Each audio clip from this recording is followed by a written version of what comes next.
কলকাতায় কমিশনের special observer NK Mishra চূড়ান্ত ভোটার তালিকা প্রকাশের আগে স্পেশাল অবজারভার হিসেবে রাজ্যে এলেন অবসরপ্রাপ্ত আইপিএস নীরজ কুমার মিশ্রা।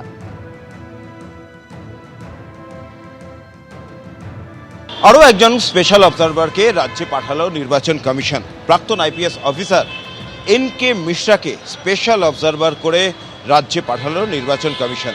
আজ সন্ধেবেলায় কলকাতা বিমানবন্দরে এসে উপস্থিত হলেন প্রাক্তন পুলিশ কর্তা এন.কে মিশ্রা।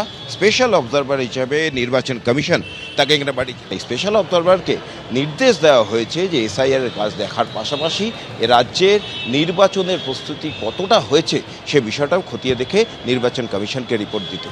এখন এই স্পেশাল অবজারভার কী রিপোর্ট দেয় এবং তা নিয়ে নির্বাচন কমিশন কী কী পদক্ষেপ করে সেটাই দেখাবে।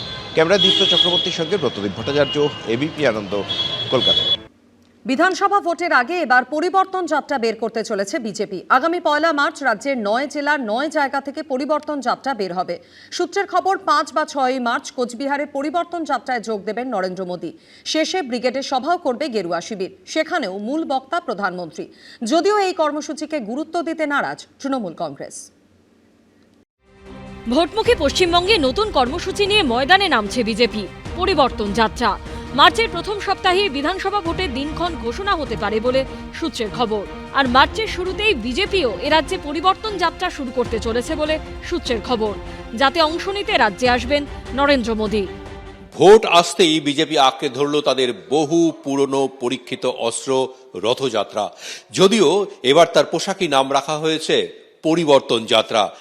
বিজেপি সূত্রে খবর, 1 ও 2 মার্চ রাজ্যের 9 জেলার 9টি প্রান্ত থেকে শুরু হবে এই কর্মসূচি। কোচবিহার, উত্তর দিনাজপুরের ইসলামপুর, বীরভূমের হাসন, পশ্চিম বর্ধমানের কুলটি, নদিয়ার কৃষ্ণনগর, উত্তর 24 পরগনার সন্দেশখালী, দক্ষিণ 24 পরগনার রায়দিঘি, হাওড়ার আমতা ও পশ্চিম মেদিনীপুরের গড়বেতা থেকে কলকাতার উদ্দেশ্যে রওনা দেবে 9টি সুসজ্জিত গাড়ি। রাজ্যের মোট 294টি বিধানসভা কেন্দ্রই ছুঁয়ে যাবে বিজেপির এই কর্মসূচি। ये रथ यात्रा नहीं, परिवर्तन यात्रा है।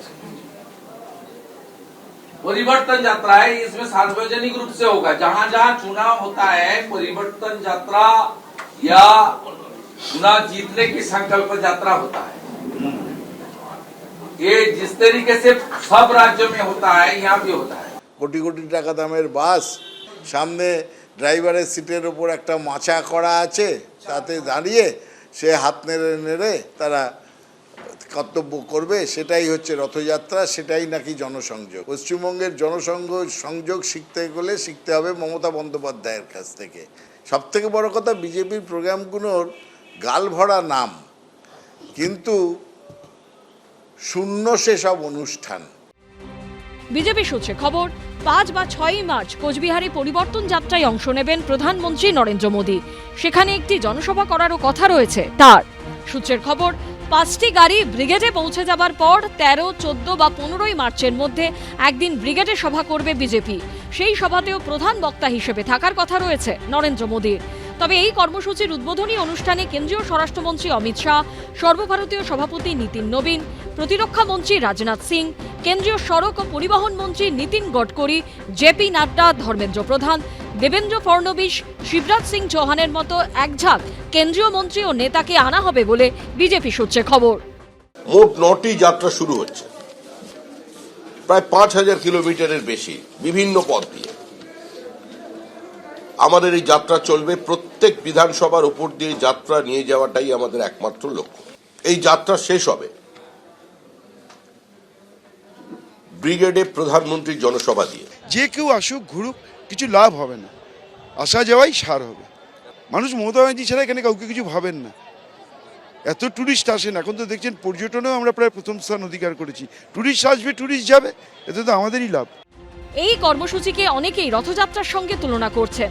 অতীতে দেশের ক্ষেত্রে বিজেপিকে বিপুল ডিভিডেন্ড দিয়েছে রথযাত্রা। লালকৃষ্ণ আডবাণীর রথযাত্রায় ভর করে 1989 সালে বিজেপি সাংসদ সংখ্যা 2 থেকে 1 লাফে বেড়ে হয় 85। এর আগে এরাজ্যেও রথযাত্রার মতো কর্মসূচি নিয়েছিল বিজেপি। 2019-এর লোকসভা ভোটের আগে রাজ্যের 3 জায়গা থেকে যাত্রা শুরু করে তারা। সেই ভোটে তাদের আসন সংখ্যা 2 থেকে বেড়ে হয় 18। 2021-এর বিধানসভা ভোটের আগেও রথযাত্রার আদলে কর্মসূচি করে বিজেপি। ক্ষমতায় আসতে না পারলেও 3 থেকে বেড়ে বিজেপির বিধায়ক সংখ্যা হয় 77। এবারও বিধানসভা ভোটের আগে ফের একই রকম কর্মসূচি নিল বিজেপি। হিন্দুত্বই তো বিজেপির একমাত্র এজেন্ডা।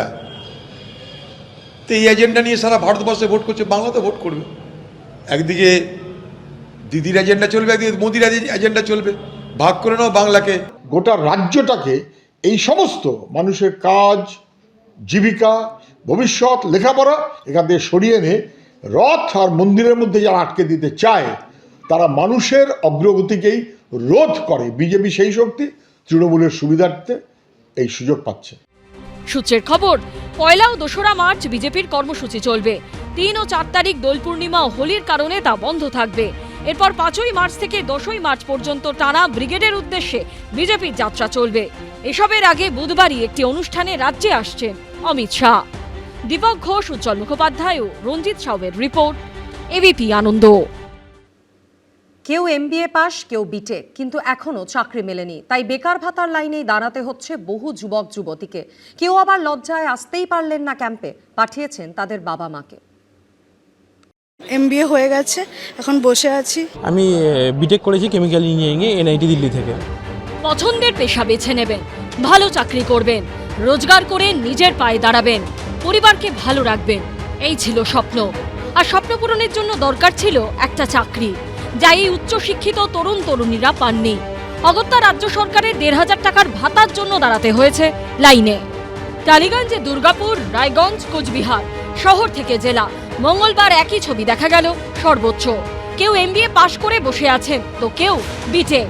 যাদের ইন্টারভিউয়ের লাইনে থাকার কথা ছিল তারা যুবসাথীর রেজিস্ট্রেশন ক্যাম্পের লাইনে।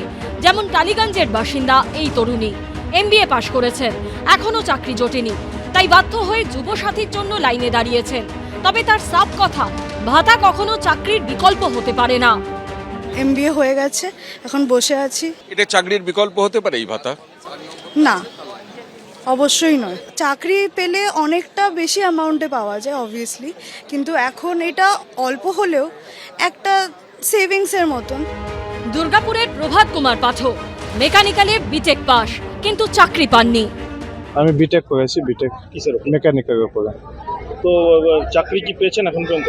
এখন অবধি সেরকম চাকরি আমি পাইনি। রাজ্যে কি চাকরির অভাব আছে? রাজ্যে তো এখন চাকরির অভাব আছে, তো আমরা পাচ্ছি না। যুবসাথীর ফর্ম তুলতে এসেছি, দেখছি মমতা দিদি খুব ভালো মতো একটা ব্যবস্থা করে দিয়েছেন, ভালোই একটা পাওয়া যাচ্ছে আর কি। এমনও অনেকে আছেন যারা লজ্জায় নিজে আসতে পারেননি, পাঠিয়েছেন বাবা মাকে। যে ছবি ধরা পড়েছে টালিগঞ্জের রানীকুঠিতে। কেউ কেউ লজ্জায় মুখ লুকোচ্ছেন, আবার কেউ কেউ নিজে না এসে অভিভাবকদের পাঠাচ্ছেন।